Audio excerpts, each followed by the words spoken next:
Eh, Alguien no podía escuchar, me parece.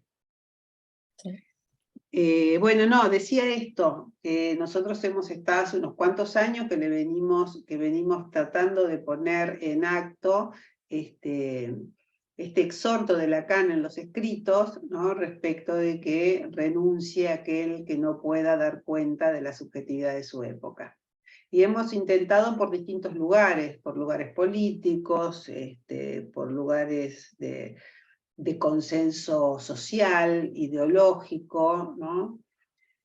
Y como yo venía pensando en esto, en cómo darle una vuelta a este tema que no sea, que además de ponerlo en práctica, y por eso hemos trabajado la cuestión de la mentira, la cuestión de la verdad, las distintas maneras, ¿no?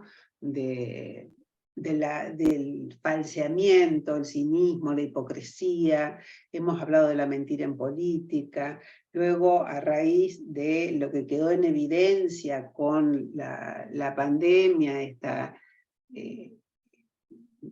de cómo se demostró que la idea de Zizek de que íbamos a salir mejores después de la pandemia no se corroboró, sino todo lo contrario. Empezamos a hablar de la codicia.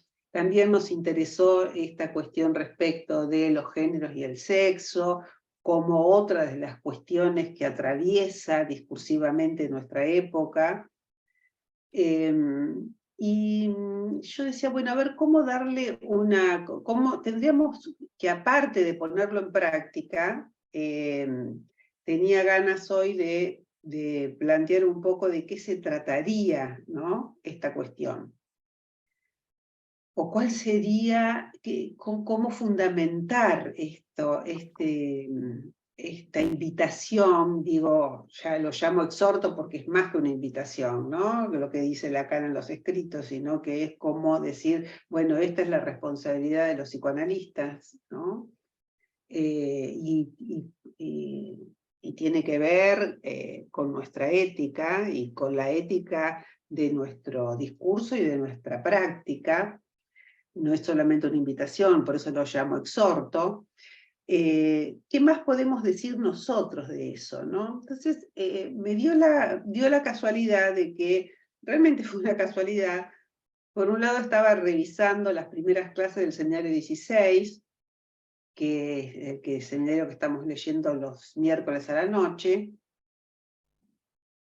donde allí, ¿por qué fui al seminario 16? Porque, bueno, porque allí Lacan está hablando en el 68, en 1968, o sea, unos pocos meses después de la famosa huelga de los trabajadores en París,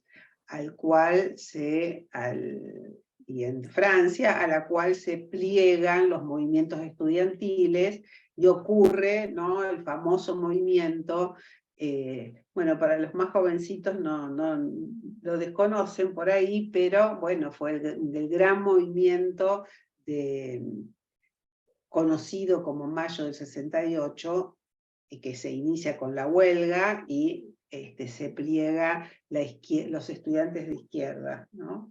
Y Lacan habla, retoma su seminario después de lo que para ellos son las vacaciones de verano, ¿no? Hacia unos meses que se había, digamos, terminado la revuelta importante de mayo, pero bueno, seguía en discusión los temas y las cuestiones planteadas por los trabajadores y por los huelguistas y por los estudiantes de izquierda. Entonces, fui a mirar por dónde empezaba Lacan, ¿no? Involucrado justamente en ese movimiento político, ¿no? Lacan hablando como psicoanalista, Lacan hablando desde el psicoanálisis, ¿no? Y Y entonces empecé a mirar un poquito las clases, y todo lo que les digo que no pude armar bien, pero lo voy a hacer, después cuando tenga tiempo lo voy a hacer y lo voy a poner en circular, pero allí él es donde empieza a hablar del marxismo, ¿no? Empieza a hablar del marxismo, y no del marxismo en el sentido de los movimientos políticos. Ustedes recuerdan también que había habido, o si no, no lo recuerdan los más jóvenes, pero bueno, este seminario de Lacan y el anterior, ¿no? Cuando ocurre el Mayo, había sido repudiado por los estudiantes porque lo consideraban un conservador, un hombre de derechas, y metían en la misma bolsa el psicoanálisis. Así que estas primeras clases del seminario de un otro al otro, del seminario 16, tienen una interlocución, se plantean como una interlocución con los movimientos y con lo que está pasando sociopolíticamente en Francia en el momento, ¿no? En el momento en que él está hablando, en el que él está dando su seminario. Y donde además han venido, ¿no? Por ahí en las redes ustedes pueden encontrar los videitos en donde hay un estudiante que le tira un vaso de agua a Lacan en la cara, ¿no? Bueno, porque había sido bastante vapuleado, y irrumpían en su seminario y le desarmaban la clase, bueno, etc. Y entonces me parece que si uno mira cómo intervino Lacan en ese momento, más allá de las pequeñas peleas que tuvo con los estudiantes que lo irritaban, pero si uno dice, bueno, a ver, ¿cómo intervino Lacan en esto? ¿No? ¿Qué hizo él con esta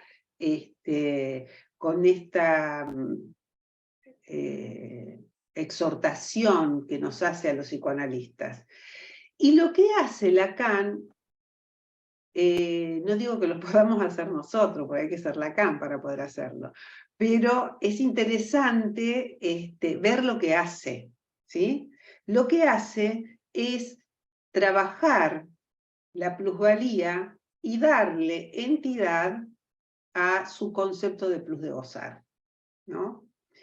Y para trabajar, para adentrarse en las cuestiones del goce, ¿no? Para adentrarse en las cuestiones del goce, ingresa por la política entendida no como la política del psicoanálisis, aunque ahora vamos a ver qué se puede decir de eso, que no es lo mismo que las políticas de las instituciones, ni la política de los psicoanalistas, es otra cosa.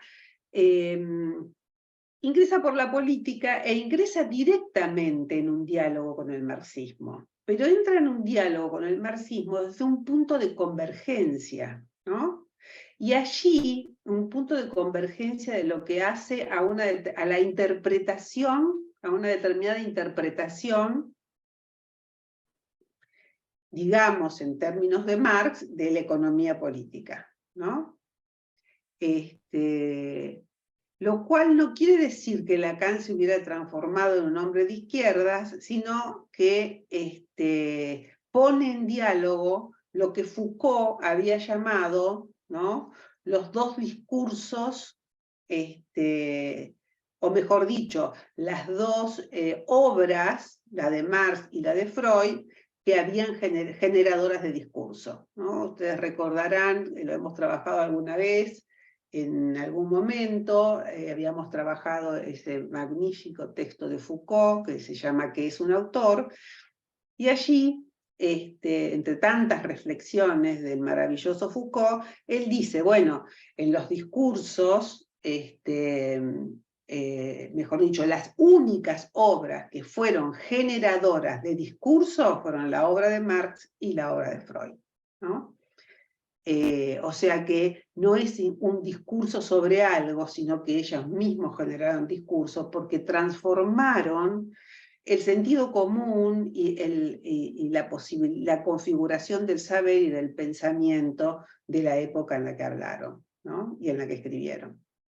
Entonces pone en diálogo de una manera particular, ¿no?,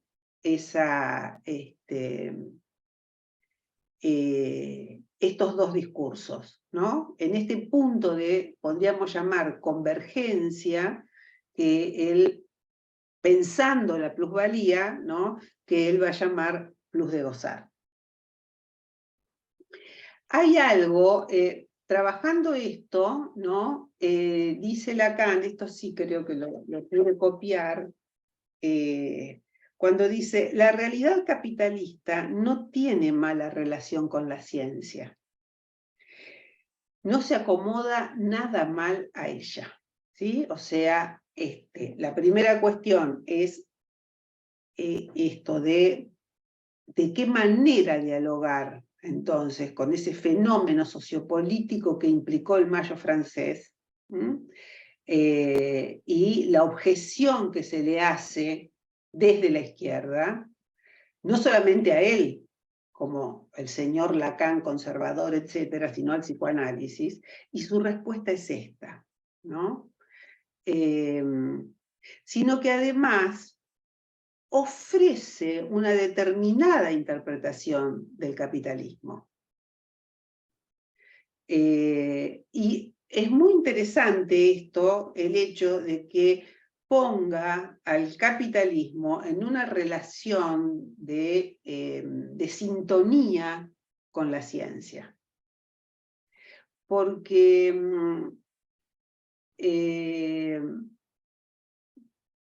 y acá vamos, acá trato de avanzar un poquito respecto de esto que yo les decía, la política del psicoanálisis, ¿no? La política del psicoanálisis es la política del síntoma. Pero ¿qué quiere decir esto, no? Estas cosas, bueno, son cuestiones que siempre estamos pensando, volviendo, tratando de trabajar de las cosas que dicen los escritos. Él aclara en un momentito cuando dice esto respecto de que la realidad capitalista no tiene mala relación con la ciencia, sino todo lo contrario, dice que habla de la realidad y no de lo real, que lo real es otra cosa, o sea, de la realidad de lo establecido por el capitalismo, ¿no? Eso que funciona por el capitalismo mismo. Podríamos decir, está en sintonía con lo que funciona por la existencia de la ciencia.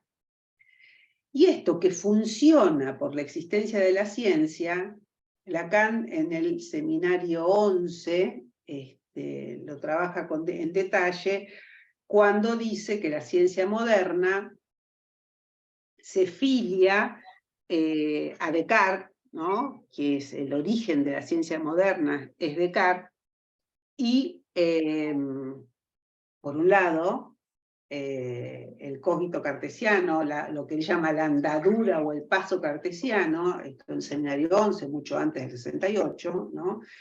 Y por un lado esto, y por otro lado, la matematización de la ciencia por parte de Galileo, ¿no? Esto es la lectura que Lacan había hecho en la universidad de los textos de Coiré. Es Coiré el que plantea el comienzo de la ciencia moderna en la convergencia del discurso filosófico cartesiano y el trabajo y la matematización de la ciencia que realiza Galileo. Y lo que dice, ustedes recordarán lo que dice allí Lacan, cuando dice, justamente a raíz de un trabajo, bueno, esas cosas que hace Lacan, esas maravillosas lecturas que hace Lacan de Freud, que los nuevos que están en el posgrado lo van a poder seguir en el módulo 2, cuando en una de las clases del seminario 11 lee El olvido de los sueños, el texto de Freud sobre el olvido de los sueños, cuando Freud dice, cuando nos llegan nada más que retazos, jirones del sueño, porque la mayor parte del sueño en general se ha olvidado, ¿no?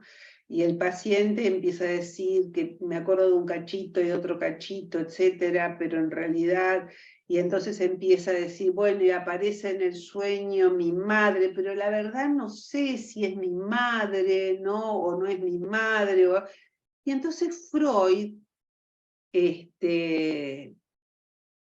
ese sí que fue único, puede decir, bueno, si duda, es que está cierto, ¿sí? Si duda, es que allí hay una certeza. En la duda, en la vacilación, hay una certeza respecto de que hay algo del inconsciente que se está articulando, ¿sí?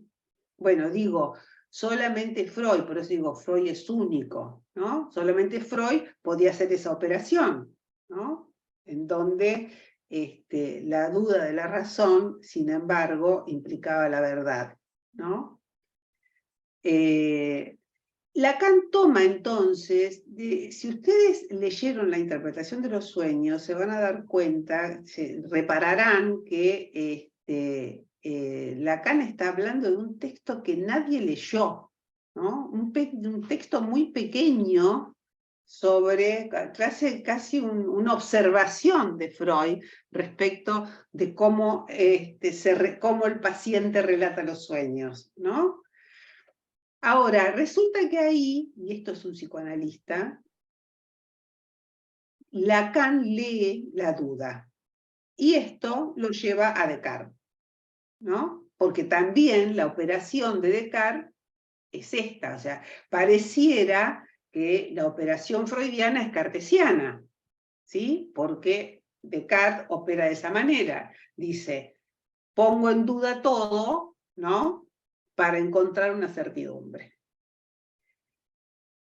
¿Y esto por qué? ¿Por qué necesita, por qué busca la certidumbre Descartes? Porque necesita generar un conocimiento que no dependa, ¿sí?, de la verdad revelada de la religión, ¿no? Por eso es que pone todo saber en duda, y de allí espera encontrar una certidumbre. Pero la observación genial de Lacan, de esa lectura, que insisto, en el posgrado se va a leer en el módulo 2, la operación genial de Lacan es decir que Freud se queda con la duda, ¿sí? En cambio, Descartes necesita un garante de la verdad. Y ese garante de la verdad va a ser el otro con mayúscula, o sea, Dios. Pero en el mismo movimiento en que busca un garante externo para la verdad del saber que se produce, en ese mismo movimiento se saca de encima la verdad. Y ese es, podríamos decir así, el punto de partida de la ciencia moderna y el pecado original de la ciencia, ¿sí? Porque a partir de allí lo que se produce justamente es la ciencia que va a hacer. La ciencia va a querer que ese saber funcione, no importa.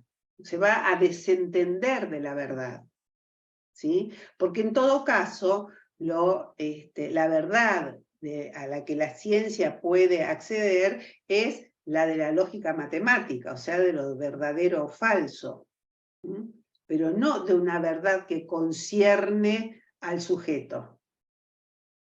Entonces, a partir de allí, la ciencia va a funcionar, va a hacer que las cosas funcionen, ¿no? Entonces, que se genere cada vez más saber, que además tenga consecuencias sobre la realidad y sobre la economía, la sociedad, la tecnología, etcétera, etcétera, etcétera, ¿no?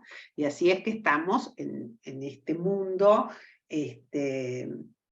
tecnologizado, etcétera, etcétera. Nadie se pregunta, a nadie le importa, dice Lacan, el deseo del físico. Lo importante es que la física funcione y que funcione según, por ejemplo, las tramas de los numeritos, ¿no? El verdadero o falso de la lógica. Y el capitalismo también. ¿Sí? Entonces, la relación del capitalismo con la ciencia no es solamente porque el capitalismo no podría haberse establecido, ¿no?, sin la ciencia que funcione como funciona. O sea, bueno, no tengo que, qué sé yo, todo el todo, digamos, ¿no? Los ejemplos que más le vienen a uno a la cabeza son los avances tecnológicos, pero esos avances tecnológicos, se trate del ferrocarril, se trate del avión, se trate de los satélites, etcétera, se basan en los trabajos matemáticos de la física. Entonces, pero entonces el capitalismo avanza y avanza y avanza, ¿no?, sin preocuparse por la verdad, de la misma manera que la ciencia. Desde ese punto de vista, ¿no?, es que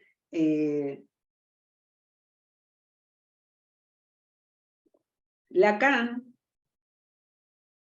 dice, bueno, pero ¿y la verdad? ¿Sí? Los psicoanalistas no podemos, a ejemplo, digamos, a imagen y semejanza de la ciencia o del capitalismo, desentendernos de la verdad. Todo lo contrario, ¿sí? No hay lo que el movimiento de Freud es volver a introducir en lo que él pensaba, que estaba construyendo un marco científico, el problema de la verdad que concierne al que habla. Perdón, un segundito.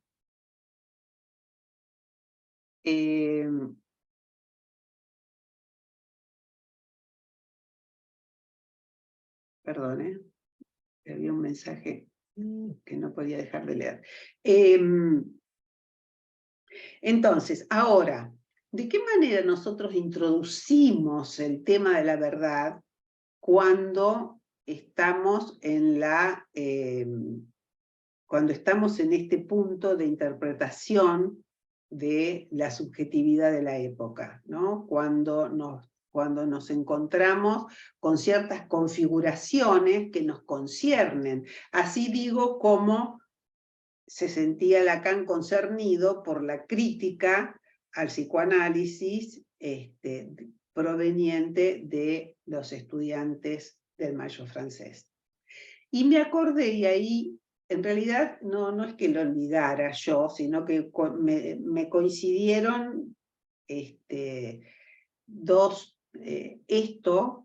texto, fui por otro, no con exactamente la misma inquietud, a leer un texto de Hincks, publicado en Conjetural hace como 30 años, a raíz de las leyes de punto final y de obediencia de vida del alfonsinismo, en donde él ahí interviene en un sentido que para mí también tiene algo que ver, de un modo distinto, pero que tiene que ver con esta manera de meterse Lacan, ¿no? Cómo dialogamos con esto, cómo interpretamos, ¿no? ¿Qué hizo Freud, ¿no?, cuando interpretó el nazismo? Escribió Psicología de las Masas, ¿sí?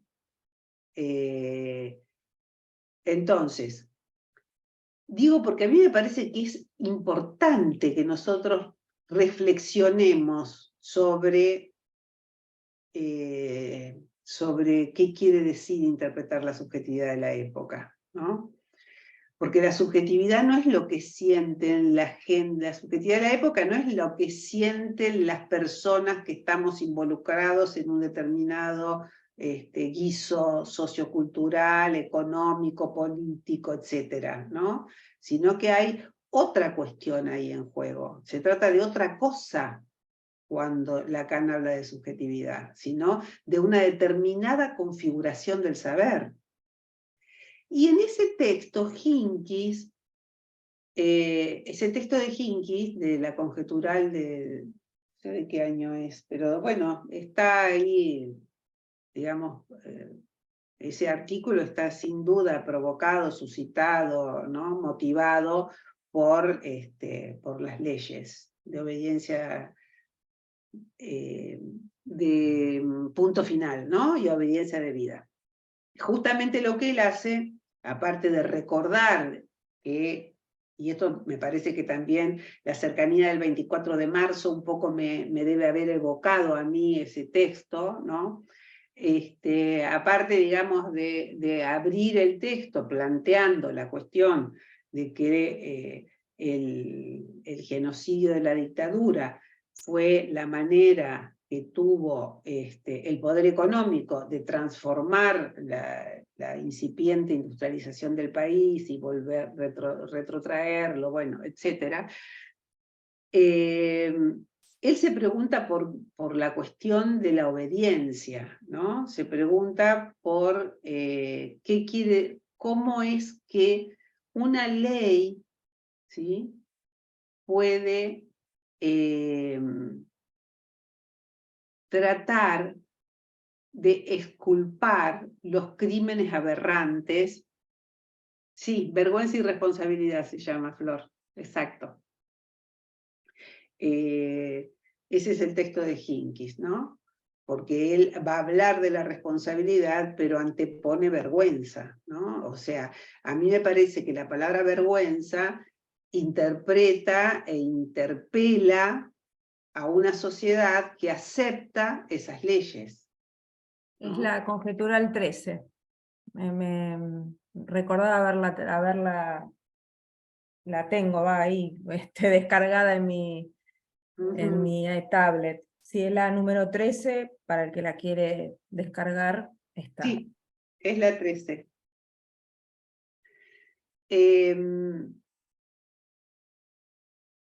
Bueno, él hace toda una cuestión de cómo puede ser que la obediencia, ¿no? O sea, va como más en el sentido de la psicologización del derecho, esta cuestión bueno, de que hay como un borde que se desplaza hacia la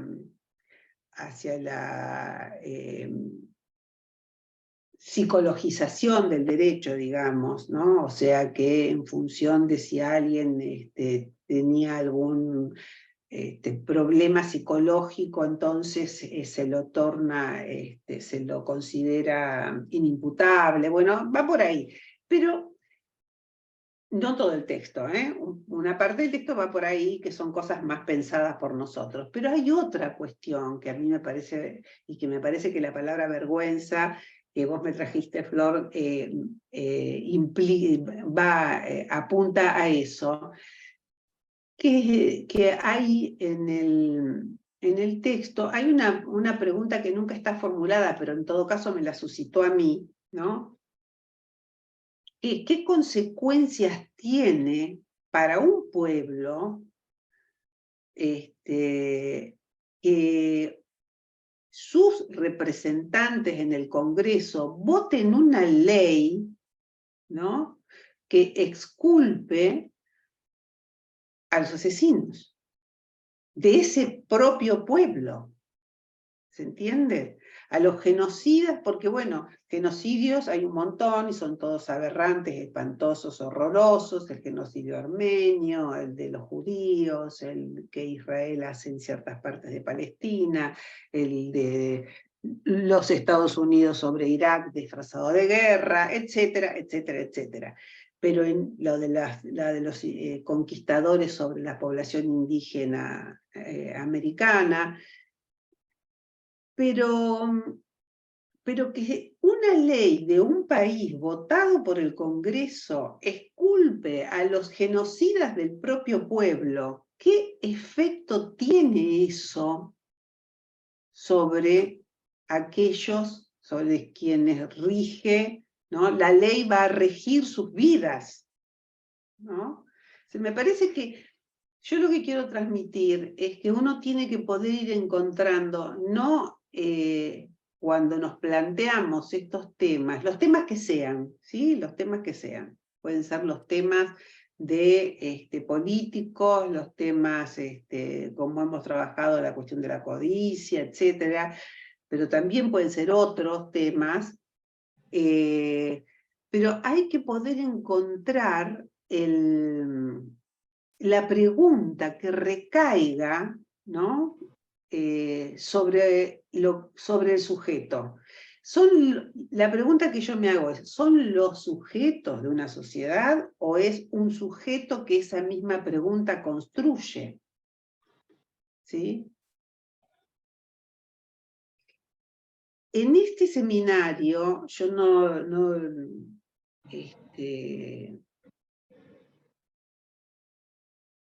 Lacan dice algo maravilloso. A mí siempre me deslumbro quizás porque yo había escrito algunas cosas también sobre el síntoma, el deseo y la verdad, y no había todavía leído este seminario cuando le escribí eso, pero se nota que estaba en sintonía con lo que dice Lacan, pero Lacan lo dice con todas las letras. Ahora lo voy a citar de memoria, porque si me pongo a buscarlo no lo voy a encontrar, como me pasa siempre. Pero él dice que el síntoma, ¿sí?, transforma el sufrimiento en verdad, ¿sí? O podríamos decirlo de otra manera. El síntoma produce verdad del sufrimiento. ¿Y qué quiere decir que el síntoma produce verdad del sufrimiento? Esto es Freud a la letra. Esto es la concepción freudiana del síntoma. Por eso yo siempre que digo, hay que poner en diálogo a Freud y a Lacan, estoy planteando este tipo de diálogos, en donde podemos, en una sofisticada fórmula lacaniana, podemos encontrar el espíritu de Freud, ¿no? El espíritu de lo que Freud quiso transmitirnos al respecto. Porque efectivamente el síntoma es lo interpretable, ¿sí? Lo único interpretable es el síntoma. Si no, lo que tenemos es malestar en la cultura. ¿Sí? Lo que tenemos es lo que llama Lacan renuncia al goce, que también es una lectura de Freud. Freud habla de la renuncia pulsional, ¿sí? Y acá Lacan piensa en la línea de malestar en la cultura, que en el capitalismo de lo que se trata es de la renuncia al goce.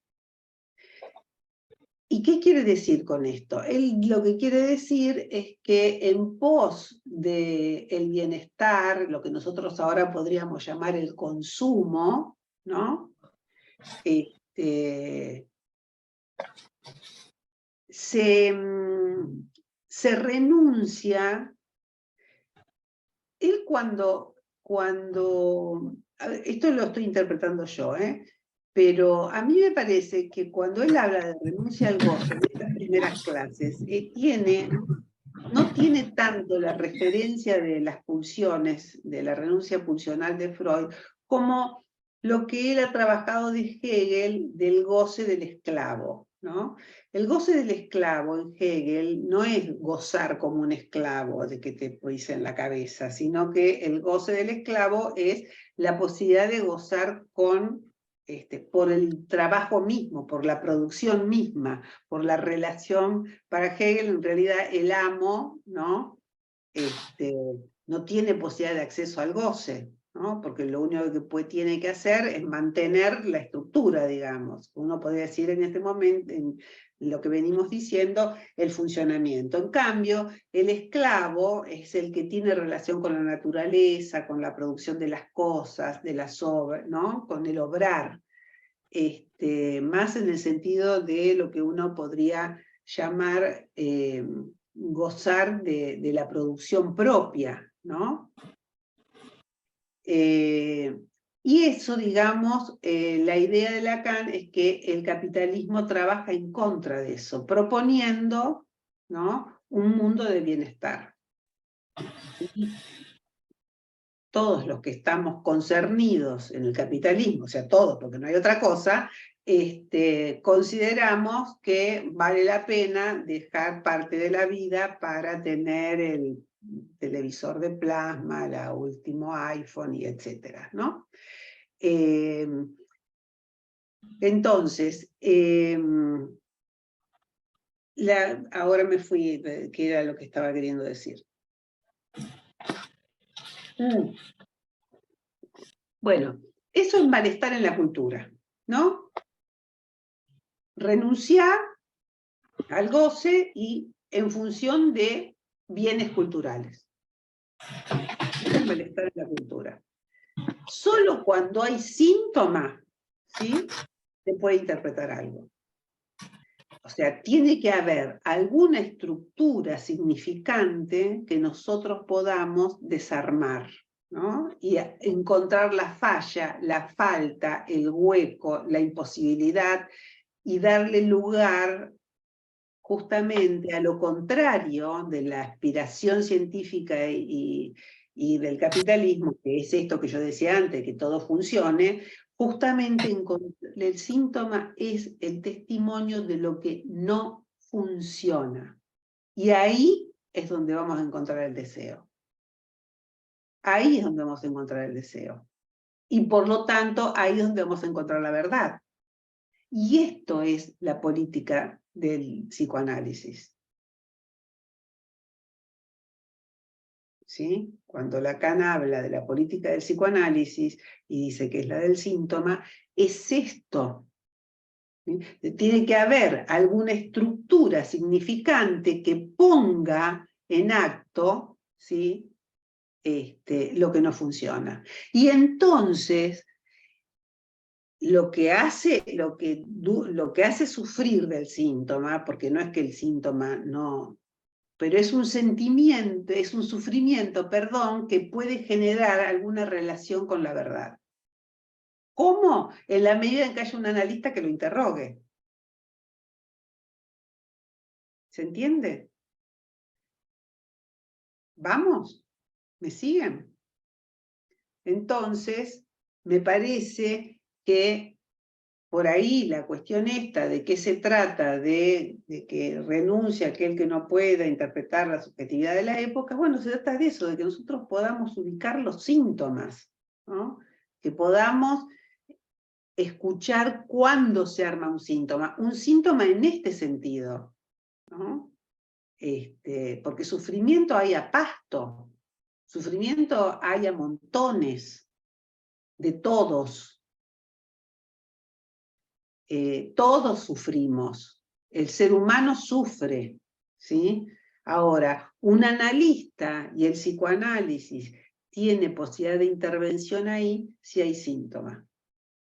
Porque si hay síntoma, puede haber demanda, y si hay demanda, puede haber pregunta, y si hay pregunta, entonces nosotros estamos autorizados a intervenir, ¿no?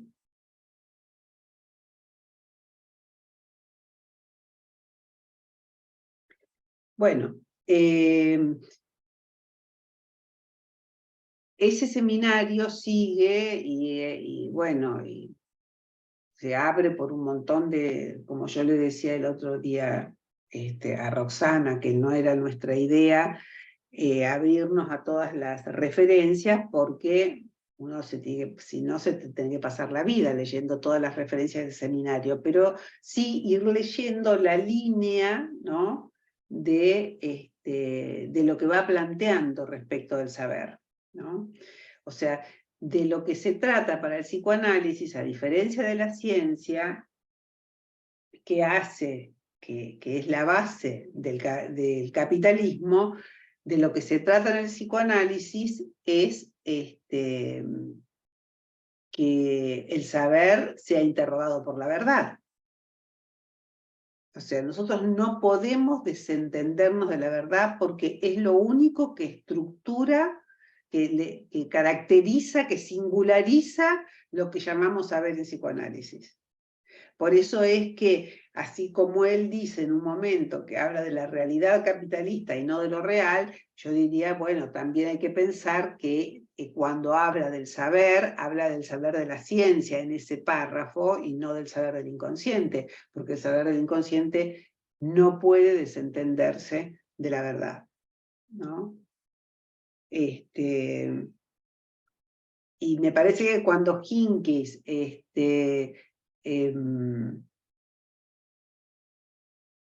critica, no solamente critica, digamos, sino que pone en evidencia lo que supone que una ley, ¿no? Declare inocente de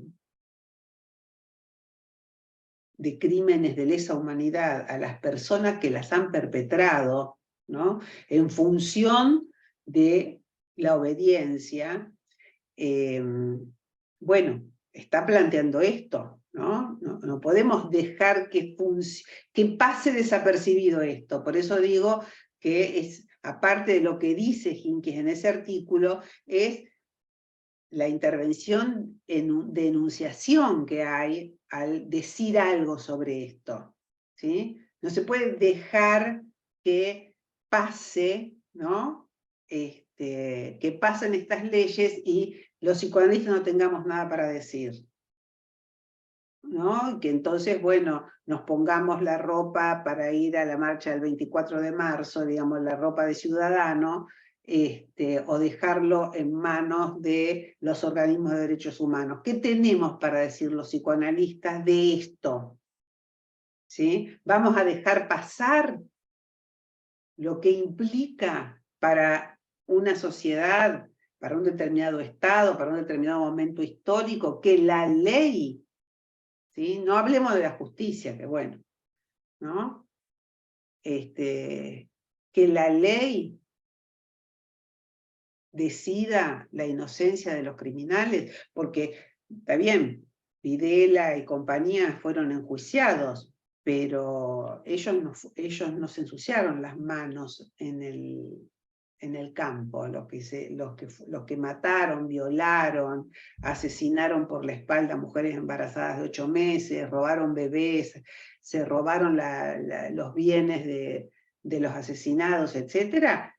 Fueron esos a los que la obediencia debida y el punto final estaba exculpando, ¿no?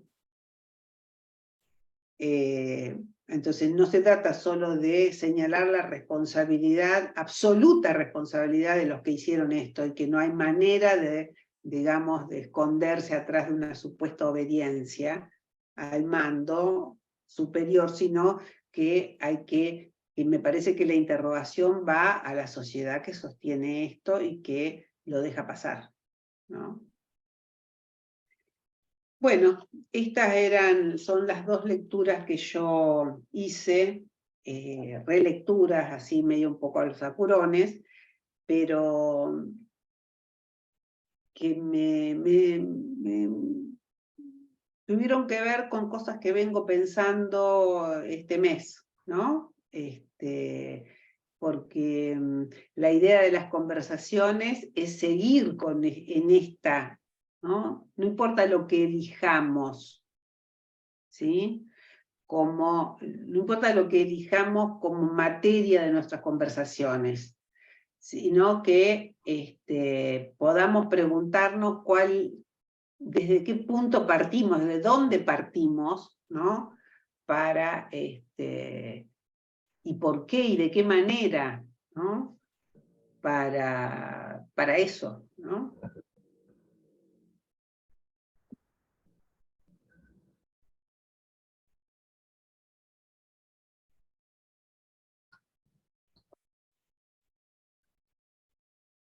Yo pensaba algo que también uno se viene preguntando, justamente en relación a esta cuestión del capitalismo y de la ciencia que vos planteabas, traes a colación, y es algo que uno todos, seguramente los que estamos acá lo venimos viendo, es qué lugar para el psicoanálisis, ¿no? En estos tiempos, hablando de los tiempos que corren.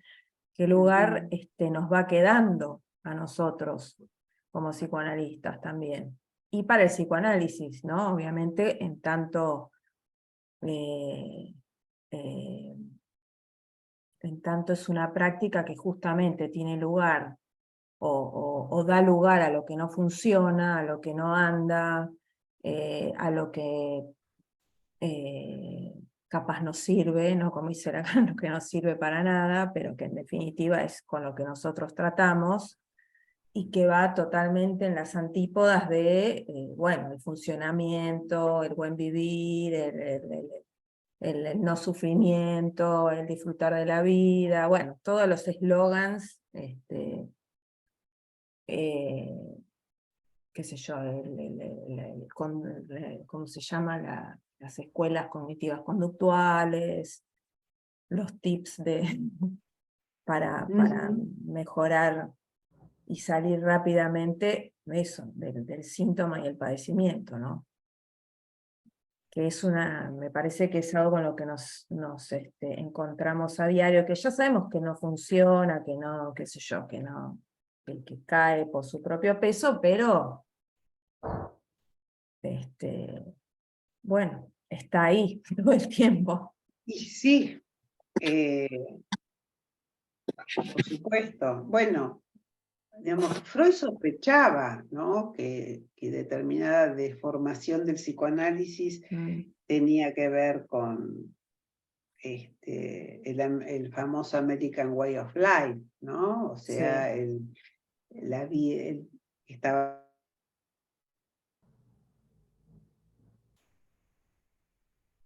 ¿Fui yo? Uy, o fue Estela.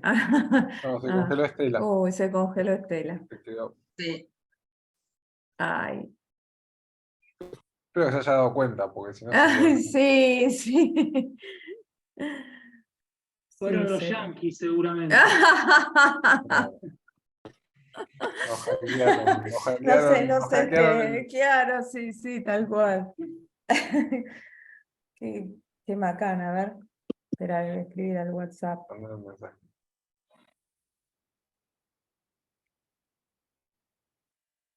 Bueno, ya se habrá dado cuenta, supongo. Ahí se desapareció. Ahí salió, sí. Bueno, no, Sí, agrego a esto que decías vos, Flor, qué lugar para el psicoanálisis. Bueno, los que trabajamos en instituciones públicas, que estamos ultra demandados en este momento, ¿no? Sí, sí, sí. Bueno, qué sé yo, hay una política que va por el lado de los vecinos, pero no importa, los malabares que hacemos, bueno, es para otro momento, ¿no? Pero agrego ese matiz. No te escuché bien porque se entrecortó lo de los vecinos, ¿cómo dijiste? No, que hay una política de responder a todas las demandas de los vecinos en las instituciones públicas, pero bueno, me parece igual más interesante la pregunta de Flor, esto era un matiz nada más. Lo que sucede en instituciones públicas con respecto a la demanda, ¿no? Para agregar un matiz, nada más. Sí. Bueno, lo que pasa es que el psicoanálisis, de la mano de esto, y supone introducir una dimensión temporal, ¿sí? Que es contrario a esta locura ¿no? De goza, goza, goza, disfruta, disfruta, disfruta, ¿no? No hay digamos, divisa superyoica mayor que disfrutar, disfrutar, disfrutar, tener, acumular, ¿no? Y apurate, ¿no? Apurate a lo que sea, a tener esto, a tener lo otro, ¿no? O sea, la gente, entonces, ustedes piensen, chicos, que en realidad el hecho de que uno le proponga a alguien que se haga el tiempo para venir, bueno, ahora estamos con lo virtual, pero está bien, que alguien se haga el tiempo, la pausa para hablar, ¿no? Durante 45, 50 minutos y darse el espacio para hablar de lo que sea, ¿no? Prescindiendo de la exigencia del sentido, de que pueda hablar de sus sueños, de sus anhelos, de su padecimiento, del rollo amoroso, etcétera, etcétera. Eso mismo es una intervención simbólica, ¿sí? Cuando uno responde a una demanda, ofreciendo eso, ya eso es una intervención, ¿sí? Es una interpretación, digamos, sobre el malestar en la cultura. Porque eso sería interesante que en algún momento, ¿no?, reflexionáramos sobre qué valora el tiempo en este momento, ¿no? ¿Qué valora el tiempo?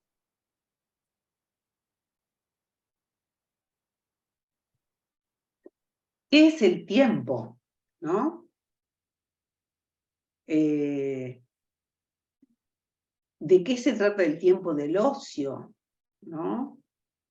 Cuando uno, por ejemplo, los fines de semana ve a la gente enloquecida con los carritos en los hipermercados, en los supermercados, en los shopping, ¿no?, corriendo de un lado para otro. Esa escena terrorífica a mi gusto, porque yo soy una fóbica de todo esto que estoy describiendo, esa escena terrorífica de que en Miami tocan una campana y la gente se abalanza sobre terribles galpones llenos de ropa y zapatos y qué sé yo qué cosa, ¿no?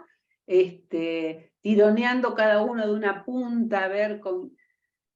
¿Qué es eso? ¿Eso es el ocio?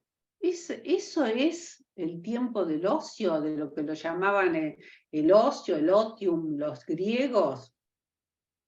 Que era el tiempo de la contemplación en el sentido de tener alguna relación con eso que se llama consigo mismo, que no, ya sabemos que no existe, pero bueno. ¿Cómo dijo Menem? Ay, me apareció con esto de consigo mismo un disparate de Menem en su momento. Conmigo, sinmigo, ¿no era? Conmigo, sinmigo, sí, bueno, exactamente, sinmigo mismo.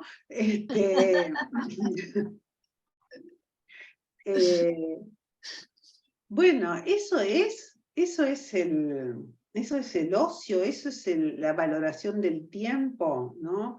O, bueno, estas cosas que ahora son palmarias, pero que a uno, que todos lo padecemos, ¿no? Todos padecemos la corrida del colectivo que se va y el tiempo que no alcanza, porque, bueno, todo eso. Entonces, bueno, sería interesante reflexionar qué valor tiene el tiempo en este momento, en donde pareciera que tiene que estar, cada segundo tiene que ser productivo. ¿Productivo en función de qué? ¿Sí? Por supuesto que esto no soy original en esto, hay mucho escrito sobre esto, desde la filosofía, desde los teóricos y también la literatura, ¿no? Pero hay como una prisa que nos consume a todos, porque bueno, esto está dicho con todas las letras, el principal consumido es el consumidor, ¿no? Esto es lo que ha producido el capitalismo extremo, completamente mercantilizado, es que, bueno, el objeto de consumo más valioso es el consumidor. Por eso la importancia de la publicidad. ¿Me trajiste, Estela? ¿Se me escucha? Sí. ¿Se me escucha a mí? ¿Me trajiste la escena de la película, de algún modo, la película Parásitos? Sí. Cuando la mujer está en el supermercado y se invierte ahí quiénes son los parásitos, ¿no? Esa millonaria que está en el supermercado ahí comprando, pero así como sumamente poniéndole esa abundancia, ¿no? En la Bueno, caja. claro. Ahora, acá nosotros estamos con, más bien con una cierta, no sé cómo decirlo, pero cuando vos ves, el otro día estaba mirando un pedacito de un documental de los supermercados norteamericanos, que puede haber en una góndola, no sé, 1000 versiones distintas de un producto, ¿no? De lo que sea, galletitas, pañales, ¿no? Y bueno, esto, digamos, que los consumidores que se creen libres de adquirir lo que el bolsillo les permita, no pueden ver de qué manera se han transformado en objeto de consumo ellos mismos, ¿no? Entonces, por ejemplo, eso podría ser. No digo que sea una cuestión de investigación, no estoy proponiendo como tema de investigación nuestras conversaciones, pero digo, si uno quisiera decir de esta locura, ¿no? del consumo, ¿no? de la violencia superyoica a consumir, ¿cuál es el síntoma? Y por ejemplo, sería un síntoma, ¿no? Como el que se cree con la libertad de consumir, en realidad es el principal objeto de consumo de la sociedad. La compra de papel higiénico cuando empezó la pandemia fue como muy interesante, ¿no? Sí. Una locura. Una locura por acumular, claro. En relación a esto último del el consumidor es el consumido, perdón. Sí, Alejandro, hola. Hola a todos. Me vino a la memoria un texto antiguo de Cortázar, de la época de los relojes de pulsera, de los relojes a cuerda. Y creo que se llamaba Instrucciones para dar cuerda a un reloj o algo así. No sé si lo recuerdo, lo tienen presente. Yo no, la verdad. Me acuerdo del título, pero no me acuerdo del cuento. Si me dan, sí, es un textito breve, si me dan un minuto lo leo. Dale, dale. Él dice, piensa en esto, cuando te regalan un reloj, te regalan un pequeño infierno florido, una cadena de rosas, un calabozo de aire. No te dan solamente el reloj que los cumplas muy felices y esperamos que te dure porque es de buena marca, suizo con áncora de rubíes. No te regalan solamente ese menudo picapedrero que te atarás a la muñeca y paseará contigo. Te regalan, no lo saben, lo terrible es que no lo saben, te regalan un nuevo pedazo frágil y precario, algo que es tuyo pero no es tu cuerpo, algo que hay que atar a tu cuerpo con su correa como un bracito desesperado colgándose de tu muñeca. Te regalan la necesidad de darle cuerda todos los días, la obligación de darle cuerda para que siga siendo un reloj. Te regalan la obsesión de atender a la hora exacta en las vitrinas de las joyerías, en el anuncio por la radio, en el servicio telefónico. Te regalan el miedo de perderlo, de que te lo roben, de que se te caiga al suelo y se rompa. Te regalan su marca y la seguridad de que es una marca mejor que las otras. te regalan la tendencia a comparar tu reloj con los demás relojes. No te regalan un reloj, tú eres el regalado. A ti te ofrecen para el cumpleaños del reloj.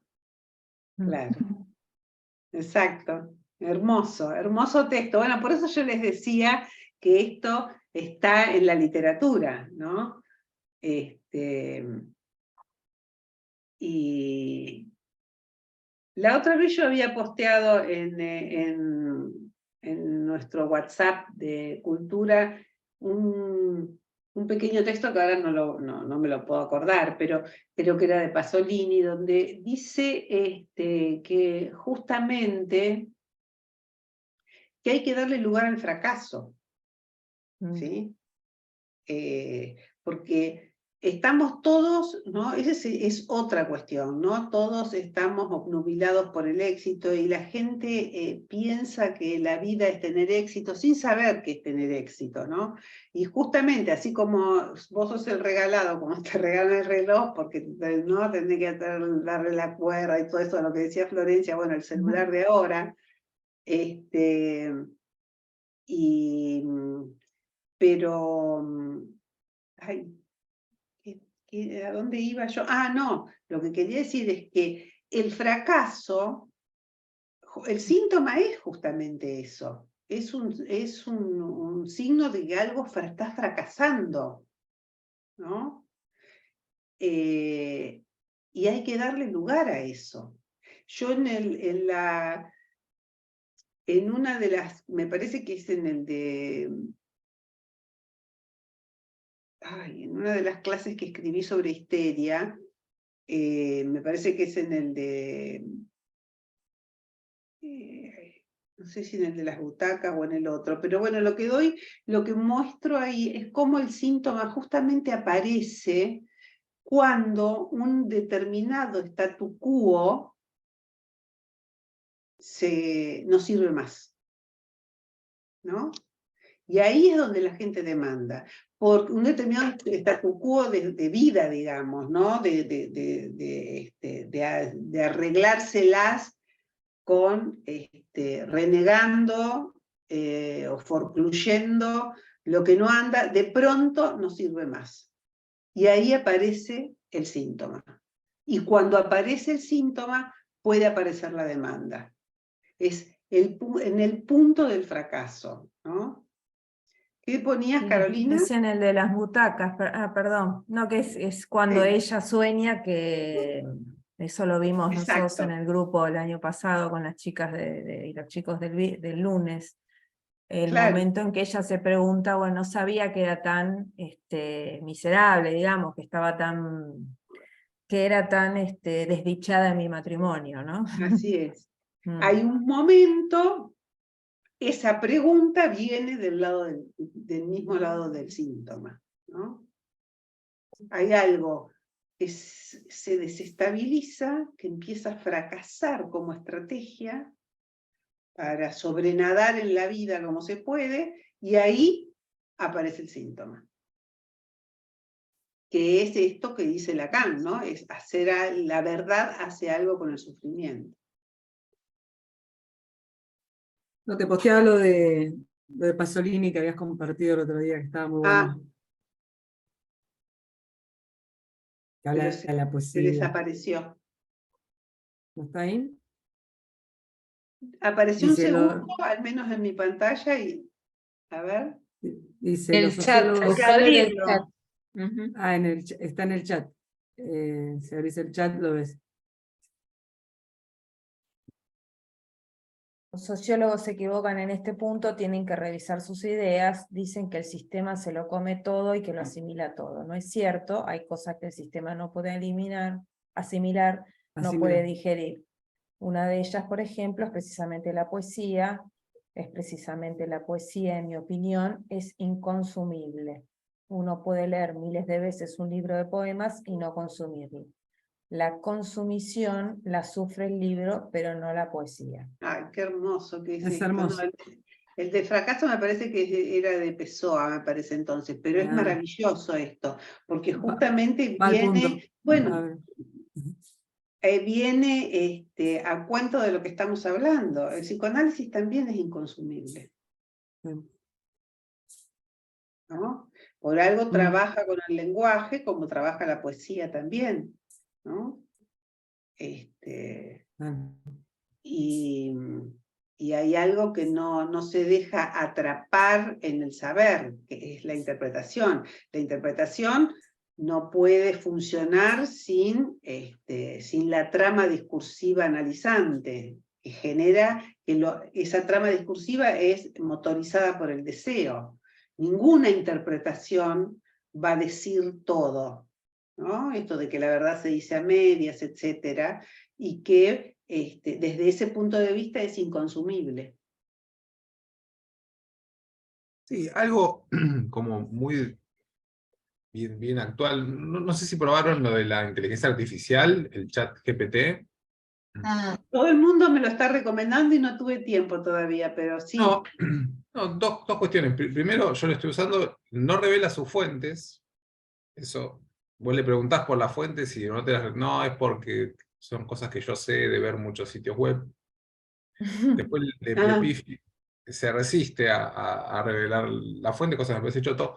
Pero lo que en una nota, creo que del página, decían como que se usa mucho en salud mental, porque las personas le consultan a la inteligencia artificial y le responde por sus síntomas, por sus angustias, por sus...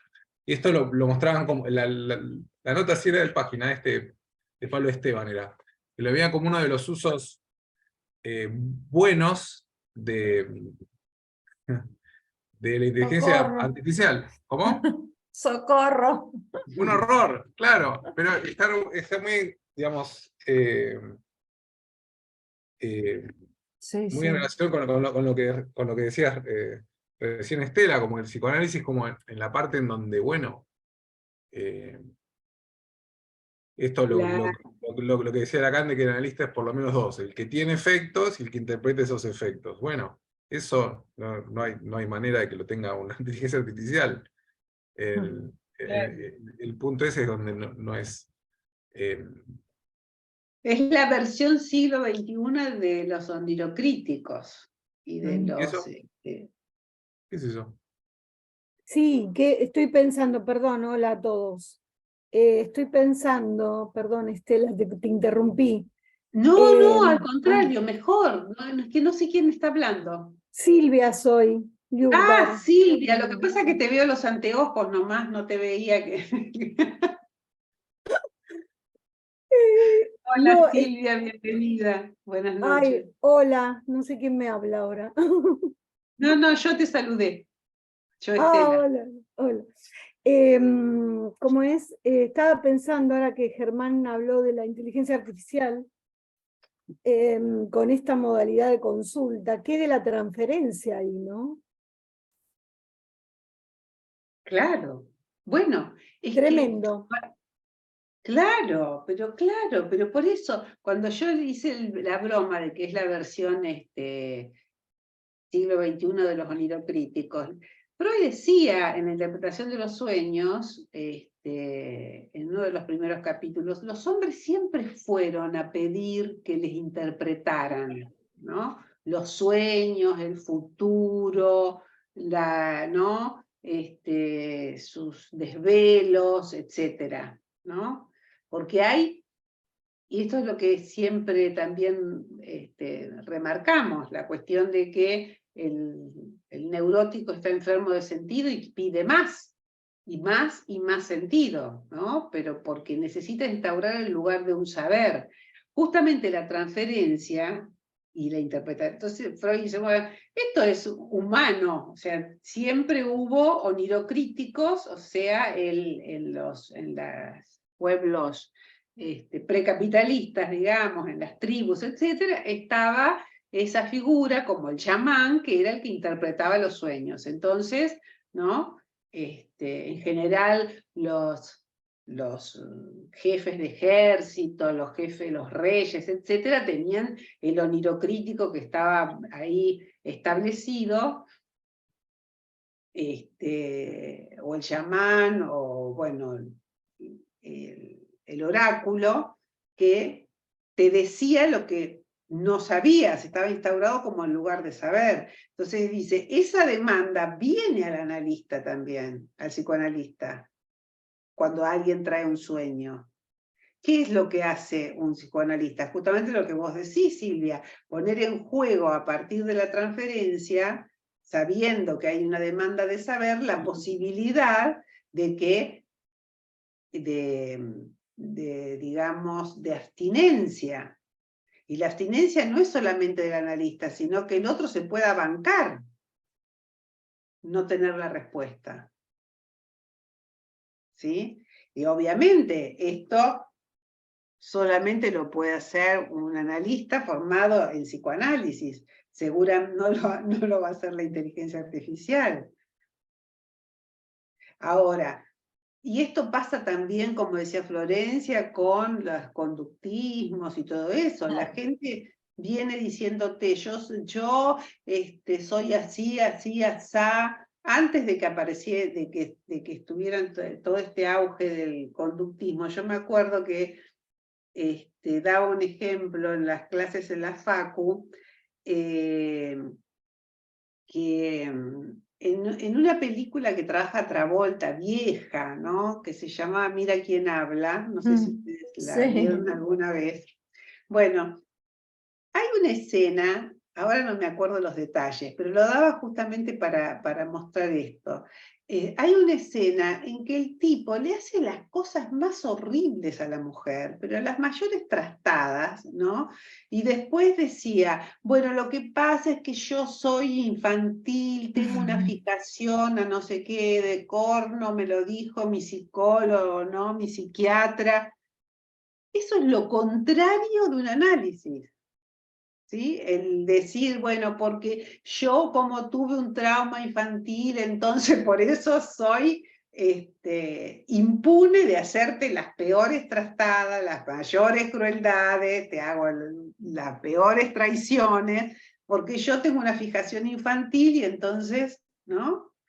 Eso es justamente lo opuesto a un análisis. Porque justamente de la que se trata es de la responsabilidad. Y eso es todo un saber, supuestamente psicoanalítico, no es psicoanalítico, todo un saber producido para que un ser consista sin ninguna pregunta.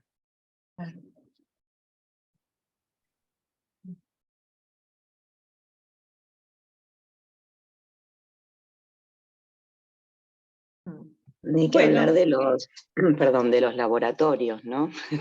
Y qué hablar del laboratorio. Claro. Sí, sí, en donde de lo que se trata justamente es de... Por eso uno tiene que dejar, lo que nosotros hacemos es dejar hablar al síntoma. O sea, cuando yo digo dejar hablar al síntoma, digo, no hay nadie que esté hablando ahí. Está hablando algo que produce, ¿no? Transforma el sufrimiento en verdad. A mí esa definición me encanta, porque ya les digo, sufrimiento hay a pasto, todos sufrimos de todo, ¿no? Pero un analista solo puede intervenir si ese sufrimiento es interrogado a partir de un síntoma. ¿Qué quiere decir? ¿Que alguien va a venir con una parálisis en la pierna? No, quiere decir que le dé lugar en transferencia a algunas preguntas, ¿sí? A la castración de un saber, ahí es donde se produce un síntoma. Muchas veces nosotros en las supervisiones decimos, bueno, acá hay que darle un tiempo a que se arme un síntoma, porque si no es la pura queja, por ejemplo, ¿no? ¿Qué quiere decir que se arme un síntoma? No que alguien vaya a apagar el gas o se paralice una pierna, sino que de pronto algo, ¿no? Lo interrogue de su posición. Y ahí es donde podemos entrar nosotros. Pero para eso a veces hay que esperar, que dar tiempo. Y ahí está otra vez el tema del tiempo, ¿ves? O viene totalmente atravesado. Yo pensaba en esto estos días, pacientes que vienen con esta cuestión de sanar y de, ¿cómo era? Soltar y sanar, ¿no? Un imperativo de soltar y sanar, y alguien decía hoy, bueno, pero yo decidí hacer otra cosa con eso de que todos le dicen, bueno, pero vos tenés que soltar, tenés que sanar esto que te pasa, ¿no? Entonces dice, yo nunca había pensado en la relación que tiene el enojo en mí, o sea, en mi historia y en lo que me está pasando hoy. Digo, no, pero digo, esto uno lo escucha, digo, ¿no? El imperativo de soltar lo que pasa y sanarlo, ya sea en perdonar a alguien o... Es tremendo. Claro, el super yo es una máquina infernal. Vos lo dejás al super yo funcionando y te transforma cualquier cosa en un sometimiento, en una orden, ¿no? Entonces, en un imperativo. Cualquier cosa puede transformarse, por eso digo que el colmo de la paradoja superyoica es disfrutar, disfrutar, disfrutar.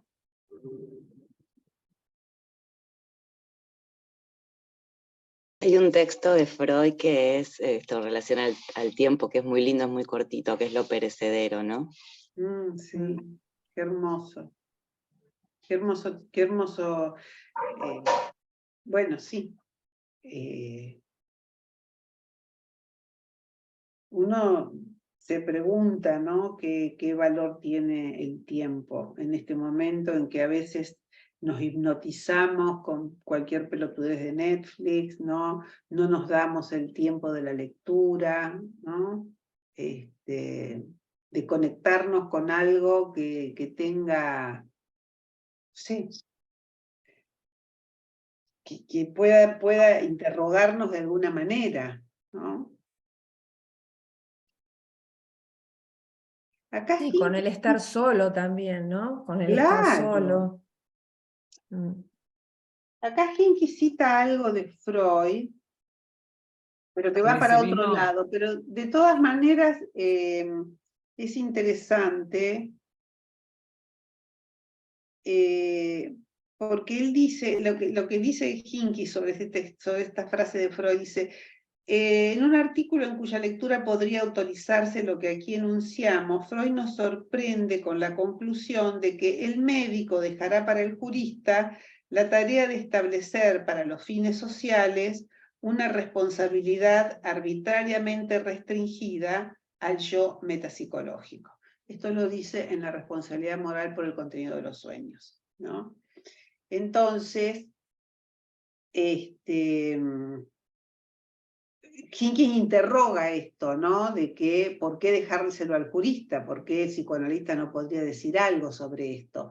Pero agrega algo interesante, que es que dice, fíjense entonces que Freud está pensando que el yo tiene una extensión mucho mayor que el yo metapsicológico, porque tiene consecuencias sobre la sociedad.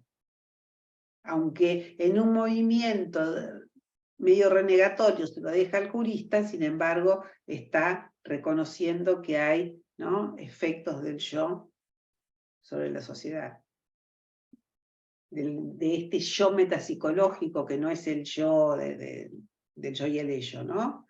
Sino es las veces que Freud usa la palabra yo para referirse al sujeto. Con yo metapsicológico quiere decir el yo que está ligado a la representación, ¿no? El polo que tiene el polo perceptivo que ingresan los estímulos, la representación, etc. Bueno, hay algo que se extiende más allá de eso que podemos pensar como los límites de la figura del yo, ¿no? Digo, para volver sobre la cuestión de la relación, porque algo de cuando se cortó, se me cortó la internet, algo de lo que había dicho Florencia me gustaba, me hizo pensar que hay algo muy importante que siempre tenemos que tener en cuenta, que cuando hablamos del sujeto y cuando hablamos de las consecuencias de la verdad en el sujeto, esto no tiene nada que ver con el individualismo, ¿sí? Porque si no es como que está la psicología social, los textos sociales de Freud, y por otro lado está, ¿no?, el psicoanálisis que es individualista, burgués, etcétera, etcétera. Todo lo que se ha dicho desde, bueno. No tiene nada que ver con el individualismo, ¿sí? El yo no se instaura sin el otro para Freud. Es absolutamente indispensable el otro para que se instaure el yo.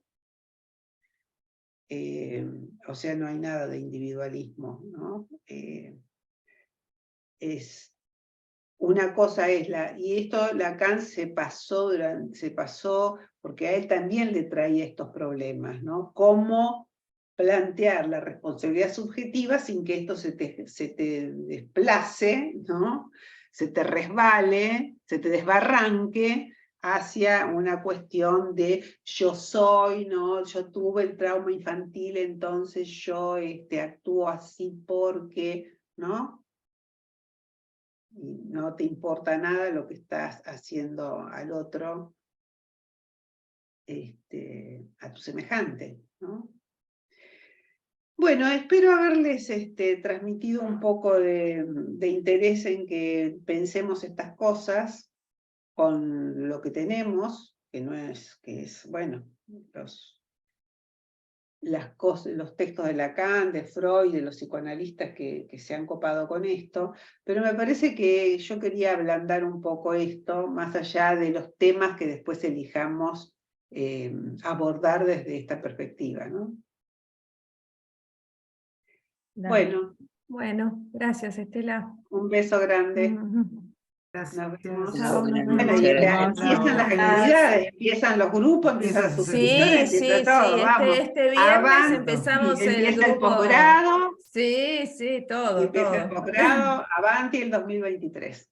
Bueno, Bueno, abrazo. Nos nos vemos. Gracias. Chao, chao. Chao, chao. Chao.